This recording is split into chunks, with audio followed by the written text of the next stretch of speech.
Hey everyone, Jason Sherman here. In today's episode of Zero to CEO, I speak with experienced designer Geoff Thatcher. Welcome to the show. Thanks, Jason. Great to be here. Awesome. And today we're going to talk about transforming storytelling. So we're going to use storytelling to immerse AI experiences. This is really cool because AI is big, right? It's like the hot topic, but also storytelling goes back thousands, if not millions of years, right? People around the caves and the fires, right? So I'm excited to talk about it. Everyone knows I'm a storyteller between making movies and telling stories about my startup. Tell us about why you believe AI storytelling is different from regular storytelling. Well, in many ways, it's not different at all. In fact, I would argue that all we're doing with AI to tell stories is to do what experienced designers have always wanted to do, which is immerse the guest in the story. I got my start in this crazy experience industry by working as a cleanup boy at an amusement park, right? So Nice. that was my title, cleanup boy at an amusement park. A sticky situation. And it was a very sticky situation. I worked there for 10 years. I mean, I did everything. I was the cleanup boy, lifeguard, train engineer, rides manager, Damn. stuntman, zookeeper, Whoa. DJ. I stage managed shows. That's awesome. I mean, from wrangling cloggers who were destroying the lawn to literally backstage at a Mo Bambi concert. We did everything. Fireworks. So you learned a lot about that, about how they work, how those businesses work. And like most amusement parks or theme parks, we had like a Western village, right? Like a cowboy town, if you will. It was called Pioneer Village. And in that Pioneer Village, we had a photo studio. And you could dress up as a cowboy. Back then, of course, we were stereotypical, so you could, and sexist, so you could dress up as your girlfriend or your wife would dress up as a salon girl, and you would dress up as a cowboy. Now anybody can dress up however they want. It's fine. But, like you would dress up as if you were in the story, right? They would take your picture, they would print it on a little sepia tone print, you'd pay money for it, and boom, now I'm part of the story. Well, I actually have one of those. I bet you do, right? With my mom, and it says wanted $50,000. I have exactly. We're wearing the outfit, so I have one of those in a frame. Yeah. You go to St. Augustine, Florida, and you become a pirate. You want to be part of the story. That's what you want. Why, when you go to Disneyland, do they pull you up on the stage, right? In the Golden Horseshoe Salon. Why? Because you want to be part of the story. That's when we talk about using theatrical lighting and LEDs and transparent video and 3D and audio. Yeah, and I remember watching enough documentaries, like Walt Disney came up with the animatronics for Disney World. Exactly. That was kind of like the first kind of step into technology. But the history of technology is pretty big. I mean, we have like all of a sudden 3D movies, like remember Captain EO with Michael Jackson, and then VR and AR, and tell us about like what's the evolution.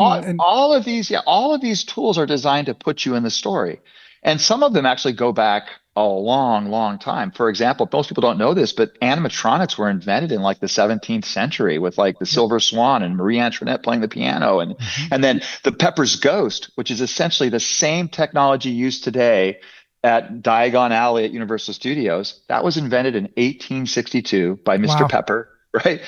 In the UK, who was an illusionist. This technology goes back forever. And why do we love technology? Because we want technology to put you in the story. So for example, going back to AI and storytelling, all right, so we're hired by the College Football Hall of Fame, and first question we ask, what's your story? Because we want to tell your story. We want to immerse guests in the story. Every fan who goes to the College Football Hall of Fame, we want them in the story. Well, their story is game day. It's the spirit of game day. That's the traditions of college football. And so we used AI to scan every single guest's face. And then as they go through their experience, no matter what college they're from, 775 different college football teams, you can put yourself in that story. You want to be a coach? Great. We have a 1-minute mockumentary that's the best coaches that never were. There's a video mockumentary of you as a great football coach for your favorite team. You want to pose in your favorite team's football uniform? Done. You want to pose as a cheerleader in the 1950s for your favorite football team? What's your favorite football team? What's your college team, Jason? Eagles for me is Philly, man. We're in Philly, so Eagles. No, not professional. Oh, college? College. The Aggies. I went to Delaware Valley University. Delaware Valley University, Yeah, right? so The Aggies. we were the Aggies. Yeah, Division two, Division three. I think it was four. We weren't quite like we You weren't. Yeah, you have a football team though, right? we had a football team, but Okay. we weren't quite as good as the other teams. Sorry, man. I guess No, it's okay. the Temple Owls, I guess, were my next pick. Yeah. I know, but that's the beauty of it. So, obviously, most fans who go to the College Football Hall of Fame, they're cheering for Georgia, Florida, Auburn, Alabama, Ohio State, Notre All the big Dame, ones. the big programs. Yeah. But if you go and your team is Peru State in Indiana, or your team is Muskegon, or your team is some small podunk Right. NAI school in North Dakota, guess what? You still get to go Right. and you still get to have that customized, immersive experience that puts you in the game. And so, what gets me excited about AI storytelling isn't that it's going to change the way we tell stories. No, it's not. It's Mhm. not changing the way we tell stories. What it's allowing us to do is to put the guest in the Into the story story. at a Yeah. scale, at a personalization that's never been possible before. And that creates smiles. I mean, like I just posted on my Instagram just the other day a picture that came up, and it was two people. They had just, you know, they were just stepping up to the Heisman Trophy exhibit at Nice.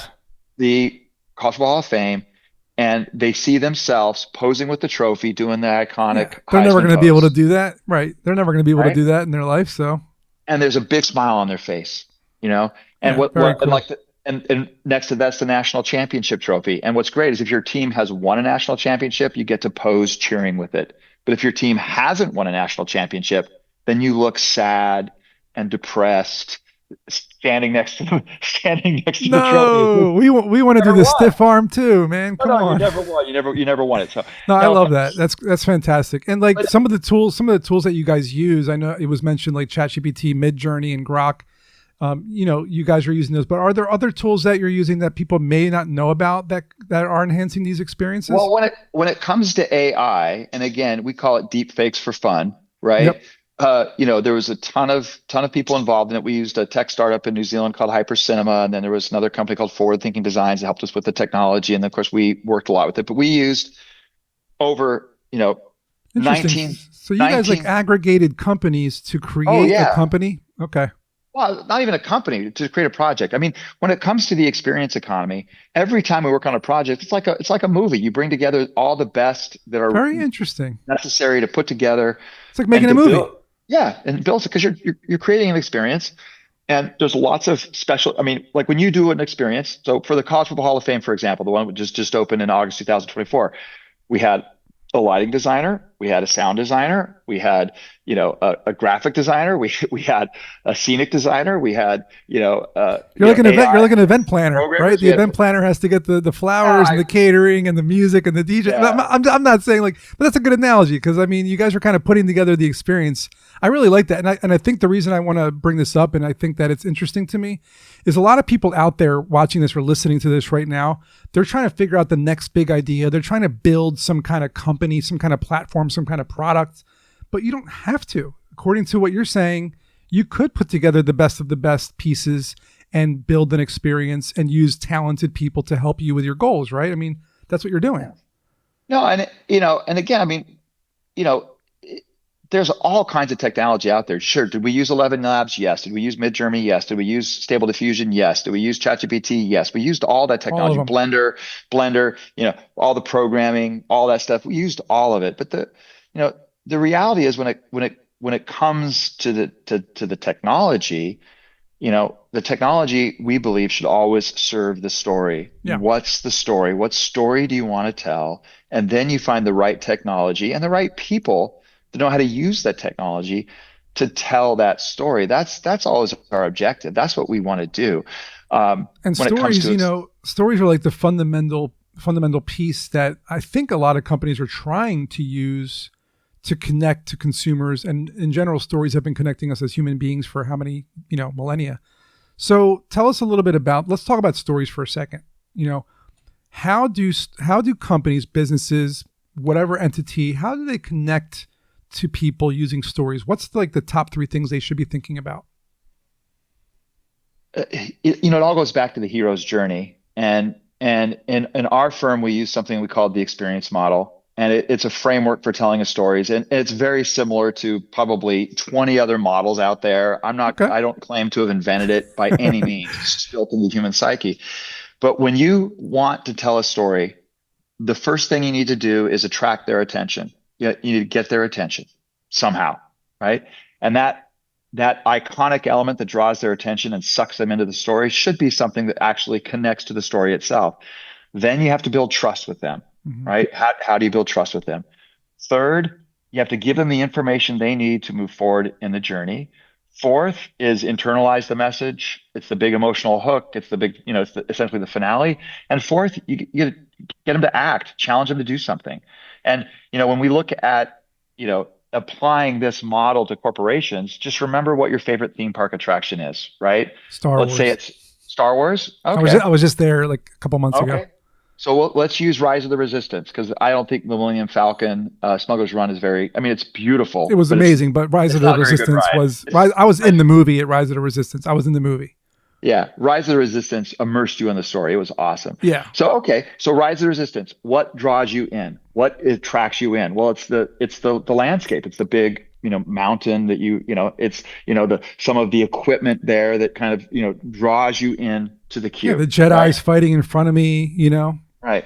I would say, for example, then trust. What builds your trust? To me, what built my trust in that experience was that the employees treated you like rebel scum. They did. That was That's great. what built trust. That's what made it real, right? Yes, the theming, yes, all that stuff, great, build trust.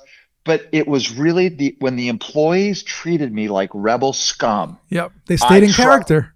I trusted in this ride, Yeah. right? I trusted in this experience. 100%. Okay, right. And then inform, right? Well, inform, that's the pre-show, right? The pre-show, they give you the briefing, Yep. you've been arrested as a prisoner, you're going away, Holograms. right, Yeah. right, right. They give you the information you need to move forward in the journey.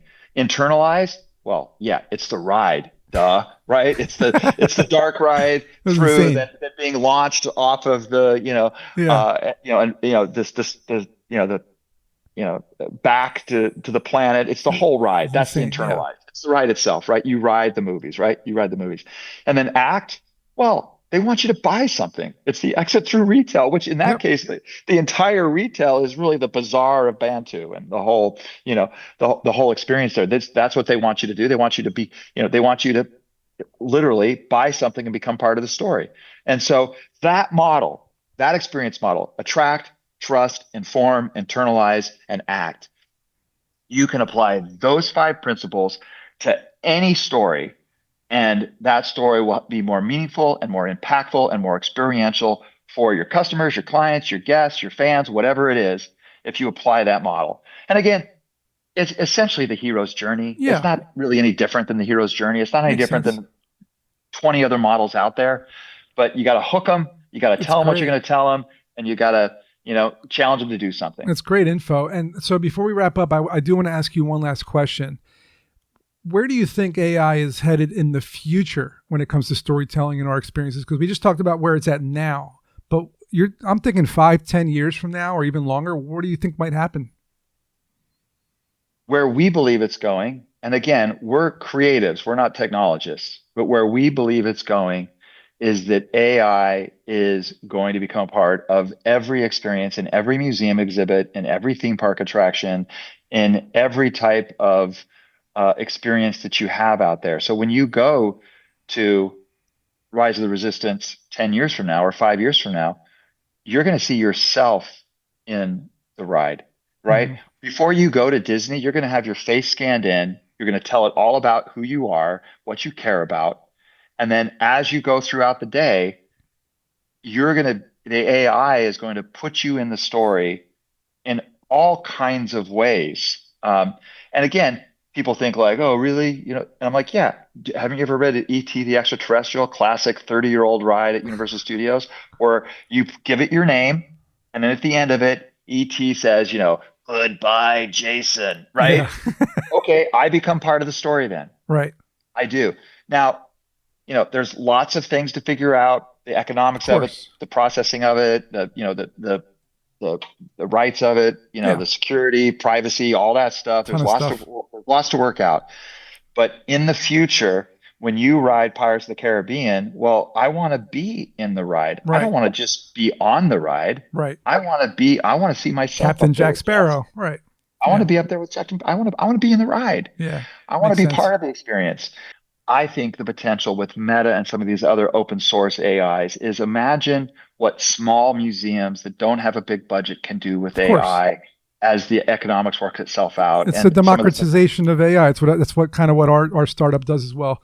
And if yeah. people want to find out more about what you do, where can they find out, and talk to you, maybe, maybe hire Yeah, you? I mean, our company's Creative Principles. You can go to creativeprinciples.com. That's with an ALS at the end, like a, creative leader. And then, of course, Geoff Thatcher. I'm one of those Jeff with a G. Thank you, Saturday Night GEO, Live. Yes, GEOFF. I know, the Revolutionary War skit. You're a From Geo guy. Geo. I'm a GEOFF guy. So Jeff Sweet. Thatcher, you can find me on X and Instagram and, Facebook, LinkedIn, all that stuff. Happy to Awesome. talk to you. Fantastic. Guys, check out creativeprinciples.com. Reach out to Jeff, and hope you guys enjoyed the episode. See you in the next one.